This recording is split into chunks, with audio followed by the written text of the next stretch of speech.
नमस्कार दोस्तों, मैं हूं भूपेंद्र रावत और आज हम बात करेंगे कि किस तरीके से प्रधानमंत्री नरेंद्र मोदी ने पहले 45 साल से ऊपर तक के लोगों को मुफ्त टीके की बात करके एक देश में हवा खड़ी करी कि 18 से 45 के बीच में राज्य सरकारें या लोग स्वयं खरीद करके टीकाकरण करेंगे। और अब जिस तरीके से 18 वर्ष तक के भारत के नागरिकों को मुफ्त में कोरोना टीका देने का फैसला किया, उससे एक तीर से दो शिकार करने में सफलता अर्जित की। एक तो अपने विरोध में आपने देखा होगा उत्तर प्रदेश में नमामि गंगे के पोस्टर से योगी आदित्यनाथ ने स्वघोषित गंगा पुत्र नरेंद्र मोदी का चित्र गायब कर दिया।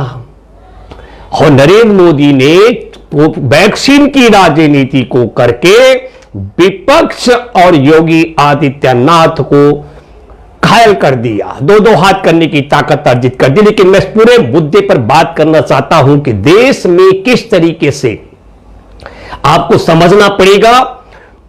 फरवरी 2021 में प्रधानमंत्री नरेंद्र मोदी कहते हैं कि जब भारत का टीका दुनिया के दूसरे देशों में जाकर के लोगों को बचाने का काम करता है, हमारा मस्तिष्क शान से ऊंचा हो जाता है।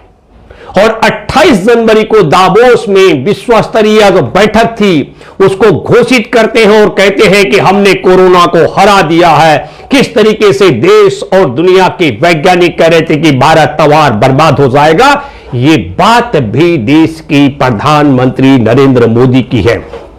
मैं आज आपके साथ बात करने के लिए इसलिए कि प्रधानमंत्री नरेंद्र मोदी ने एक बड़ा ऐलान किया और कहा कि दीपावली तक 80 करोड़ लोगों को मुफ्त में राशन दिया जाएगा। और मैं दो बातों को जोड़ते हुए आपके सामने रखना चाहता हूं। एक, ये कौन सा तरीका, अचानक में ऐसा क्या हो गया कि प्रधानमंत्री नरेंद्र मोदी की सरकार जो कल तक ये दावा कर रही थी कि राज्य सरकारें स्वयं से टीके खरीद करके देशवासियों को 18 से 45 वर्ष के आयु के लोग हैं उनको लगाएंगे। मैं आपको बताना चाहता हूं यह मामला सुप्रीम कोर्ट में है और सुप्रीम कोर्ट में विपक्ष के तो सरकारें तो बोल ही रही थी, हम भी आवाज उठा रहे थे कि प्रधानमंत्री नरेंद्र मोदी जी देश में कोरोना के टीके लगाने के लिए 35,000 करोड़ रुपए का बजट है, वो पैसा कहां गया। इस पर आपको बताता हूं कि सुप्रीम कोर्ट ने भी टीका नीति और इस 35,000 करोड़ का हिसाब किताब मांगा था। अब आपको 35,000 करोड़ का हिसाब किताब देने की बजाय नरेंद्र मोदी की सरकार की नीयत क्या थी वो समझना चाहिए।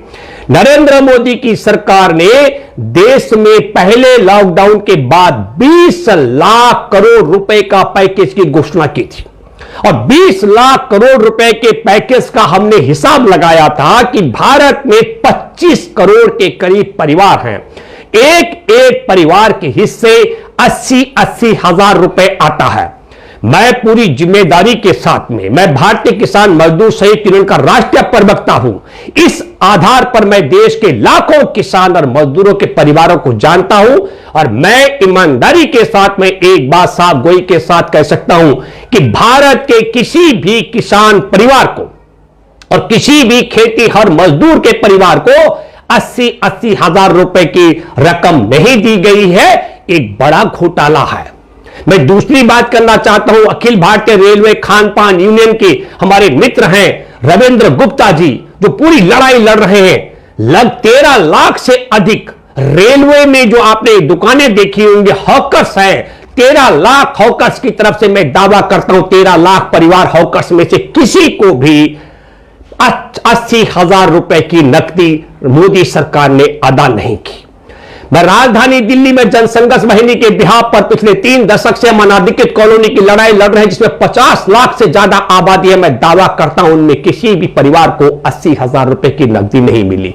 राजधानी दिल्ली की झुग्गी बस्ती से लेकर पुनर्वास बस्ती के लोगों को किसी को 80-80 हजार रुपए किसी परिवार को नहीं मिले।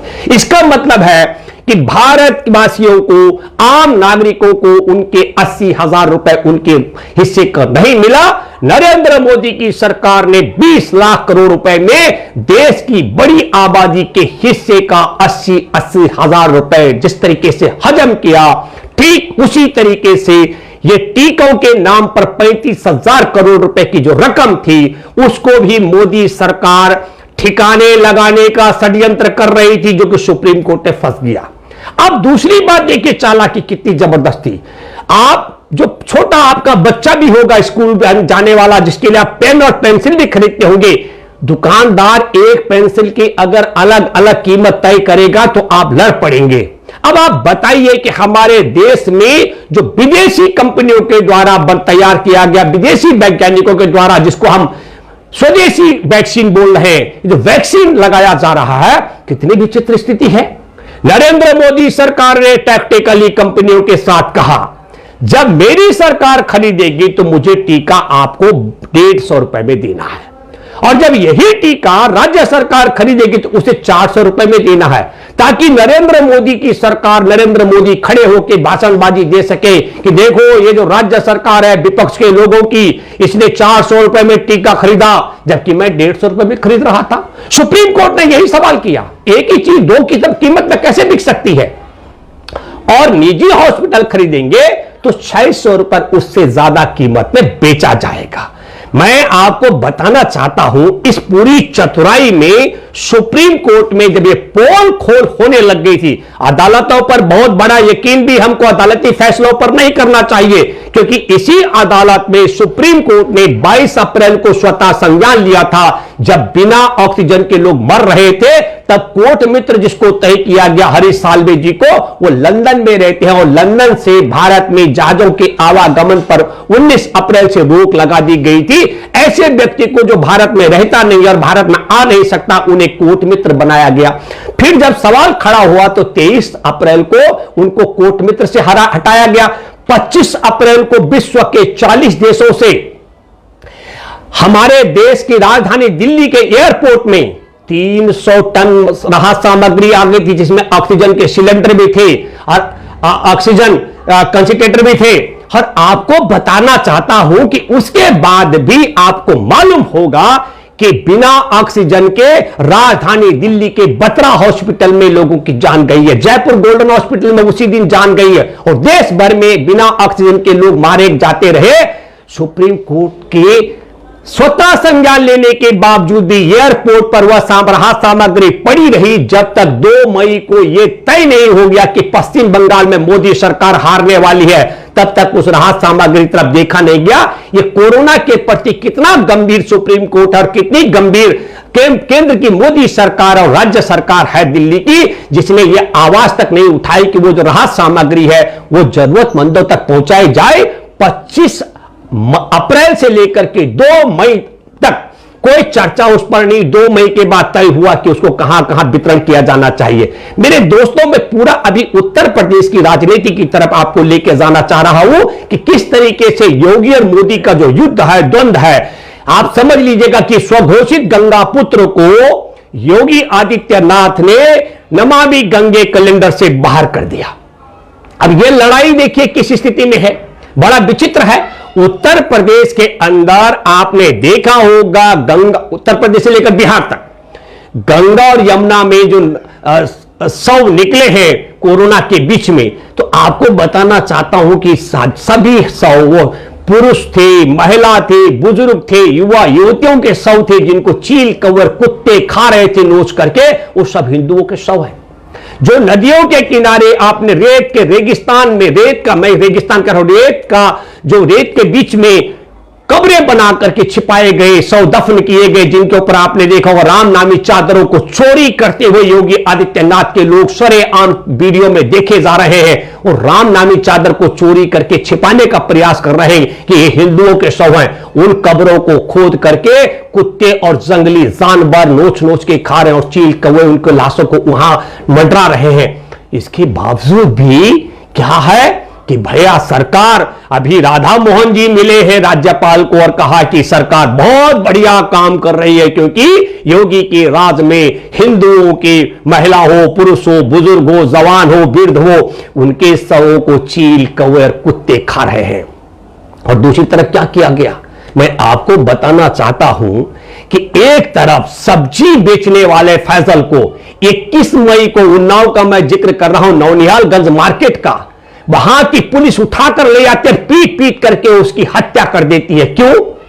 क्योंकि 21 मई को प्रधानमंत्री नरेंद्र मोदी का विलाप करना, रोना काशी के लोगों के साथ कोरोना को लेकर के, उस नेगेटिविटी को, मोदी की नेगेटिविटी को बदली करने के लिए उत्तर प्रदेश की पुलिस ने सब्जी बेचने वाले किसान मित्र फैजल 19 वर्षीय बच्चे को पीट पीट कर मार डाला।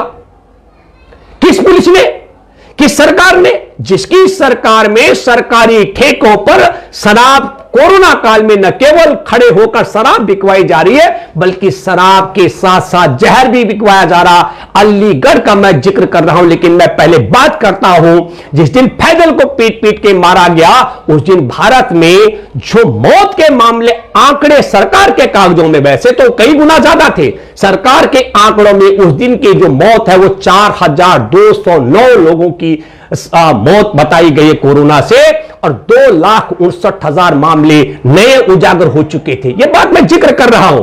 देश को कोरोना की महामारी से बचाना था, कोरोना के संक्रमण को रोकना था, लेकिन क्योंकि नरेंद्र मोदी के रोने के विलाप करने के कारण जो नेगेटिविटी फैली थी भाजपा में, उस डैमेज कंट्रोल को करने के लिए योगी सरकार की पुलिस 19 साल के सब्जी विक्रेता को, जो किसान मित्र है, सब्जी नहीं बेचेगा तो किसान वैसे मर जाएंगे, किसान तो मर ही रहे। अब दूसरा जिक्र मैं करना चाहता हूं अलीगढ़ का, जहां जहरीली शराब बिकवाई है नरेंद्र मोदी और योगी की सरकारों ने। वहां पर जब जहरीली शराब से लोग मर रहे थे, तब 3,000 से ज्यादा लोगों की कोरोना से मौत हो चुकी थी और 1,65,000 नए मामले उजागर हो चुके थे। मैं इससे बात हम आपको इसलिए कहना चाहता हूं, मैं तीसरा आपको जिक्र करना चाहता हूं कि आप देखिए, जब कोरोना महामारी में 4,529 सरकारी कागजातों में लोगों की मौत जिस दिन हुई, 2,67,000 नए कागजातों में जो मामले सरकारी रिकॉर्ड में जो कोरोना के नए मामले उजागर हो गए, 19 मई को उसी दिन राम स्नेही तहसील में जिला बाराबंकी का मैं जिक्र कर रहा हूं, 100 साल पुरानी मस्जिद तुड़वाई गई, उसका मलबा ठिकाने लगाया गया।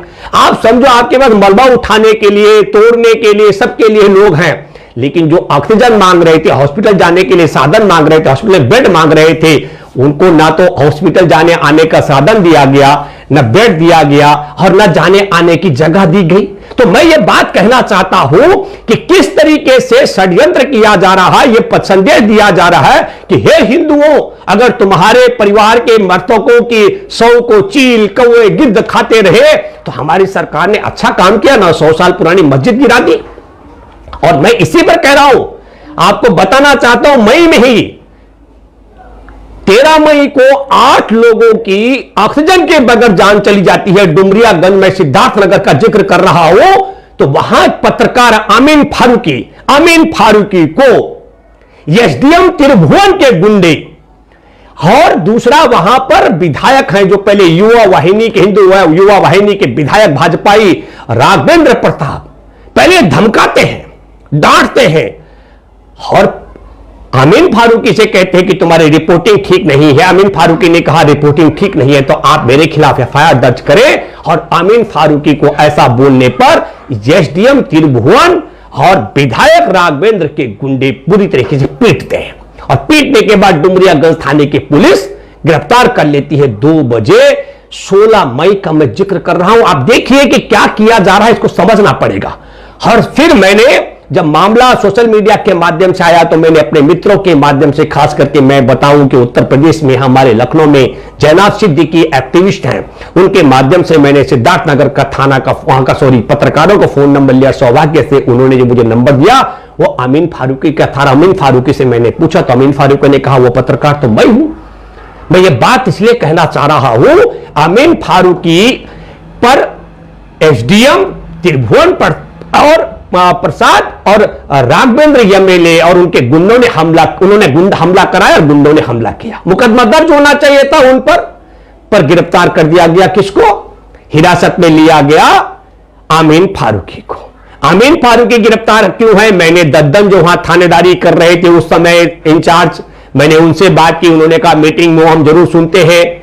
मैंने एसपी से बात की, राम रामविलास हमसे बोले पत्रकारों का झगड़ा है। मैंने कहा कि मैं वो हमलावर गुंडों का फोटो और उनके गांव की, मैं भारतीय किसान मजदूर संयुक्त यूनियन का राष्ट्रीय प्रवक्ता हूं, एक एक गांव में हमारे लोग हैं, मैं सब गुंडों का फोटो तुमको पहुंचाता हूं और किस गांव के ये बताता हूं। तब उन्होंने कहा कि ठीक है हम देखते हैं। मैंने जिला अधिकारी दीपक मीणा से बात की। मैं ये कहना चाह रहा हूं कि रात को 11 बजे अमीन फारूकी को छोड़ा गया। अमीन फारूकी का अपराध क्या था? अमीन फारूकी ने अपराध यह किया कि धरातल की सही रिपोर्ट छापी कि बगैर ऑक्सीजन के भी लोग मारे जा रहे हैं, लोगों को ऑक्सीजन नहीं मिल रहा है।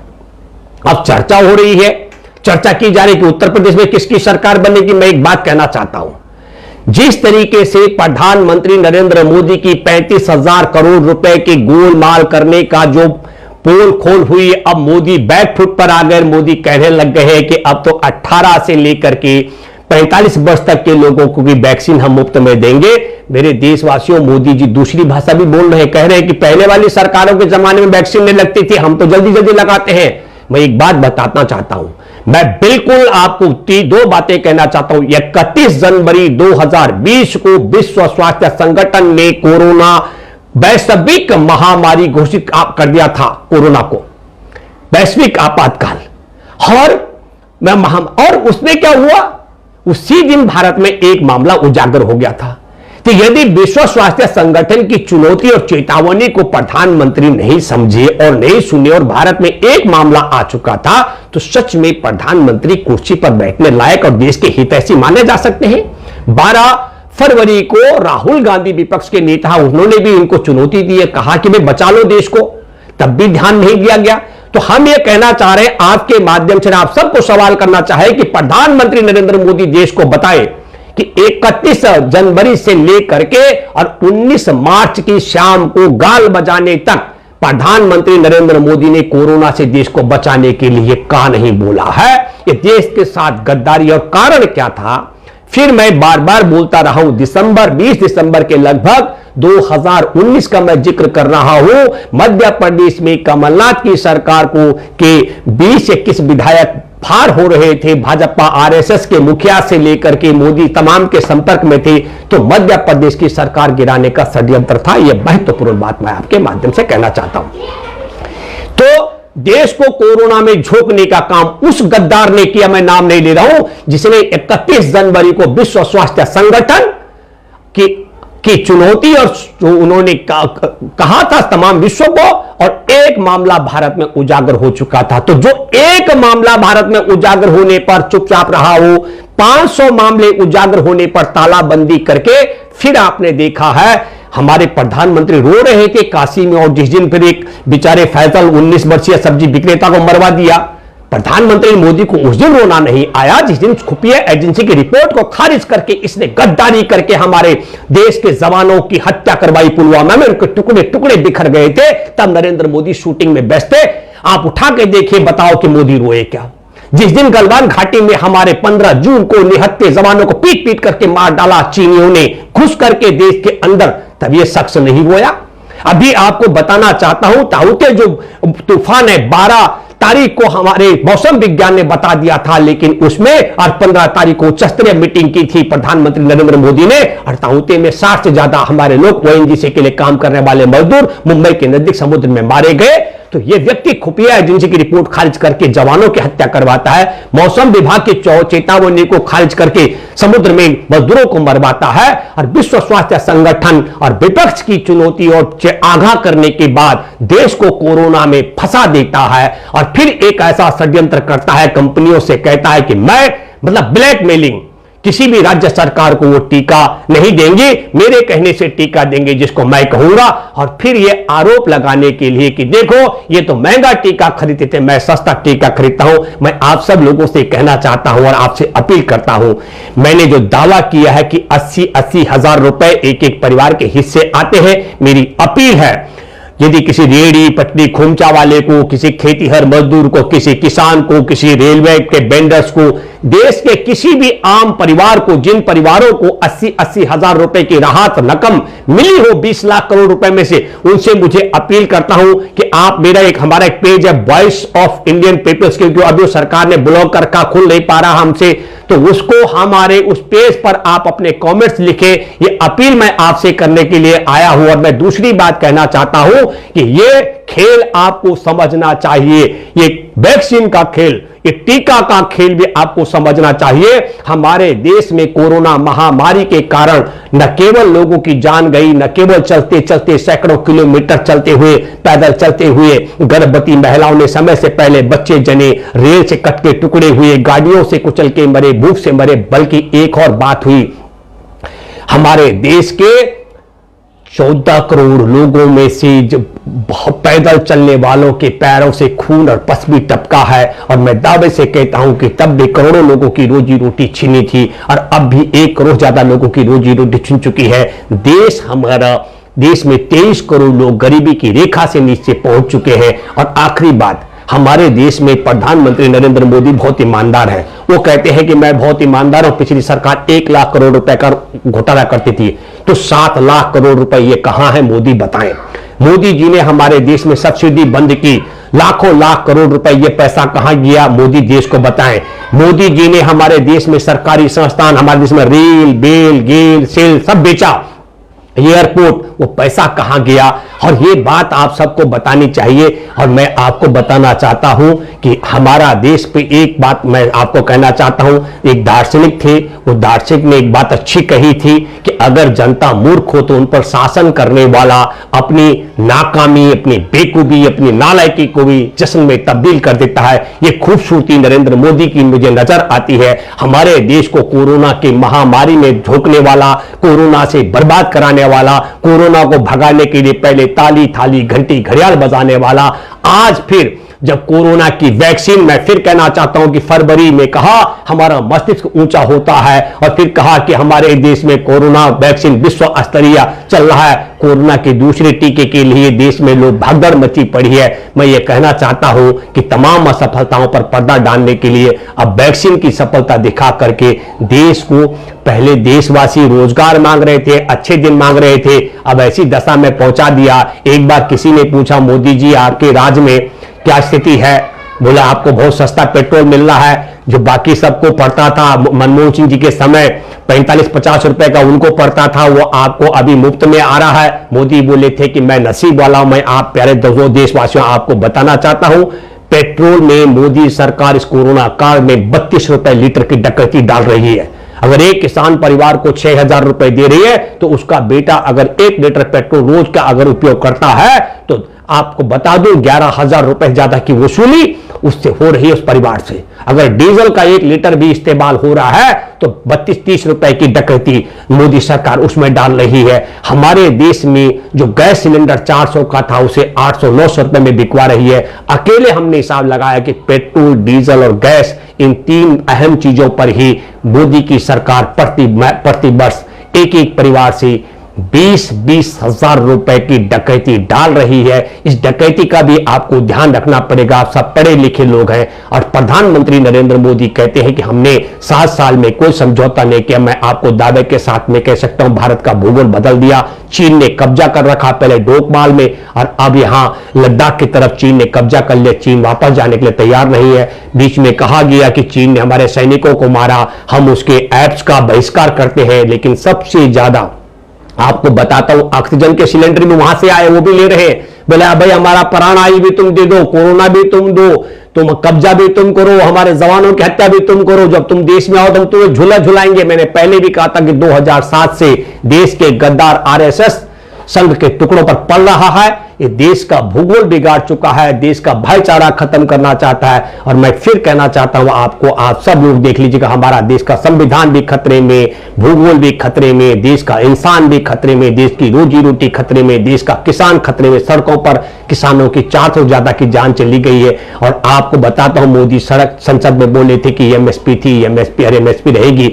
1100-1200 रुपए प्रति क्विंटल के हिसाब से बाजरा और 800 रुपए से ज्यादा प्रति क्विंटल में गेहूं की न्यूनतम समर्थन मूल्य से कम कीमत तब मिली जब हमारे देश के किसान सड़कों पर दिल्ली में डेरा डाले हुए हैं। 6 महीने से ज्यादा हो गए। ये बात भी आप सब लोगों को तो मैं विशेष तौर पर अपील करता हूं, जिन मित्रों को ये बात और सच्चाई अच्छी लगे वो देश तक दुनिया तक पहुंचाएं, क्योंकि हमारे देश को कोरोना से बचाना था। ये नालायक सरकार अपनी इमेज को बचाती रही और अब जब इमेज खत्म हो रही है तो कोरोना वैक्सीन के नाम पर जिनको कुत्ते खा गए, जिनको चील कौवे खा गए, जिनके शरीर बिना दाह संस्कार के सड़ गए, जो हॉस्पिटलों के बाहर ऐसे इंतजार में मर गए, उन सब से ध्यान भटकाने का षड्यंत्र कर रहे हैं। उम्मीद करता हूं कि आप सब लोग इसको शिद्दत के साथ लेंगे और सब तक पहुंचाएंगे। धन्यवाद। जय हिंद, जय जवान।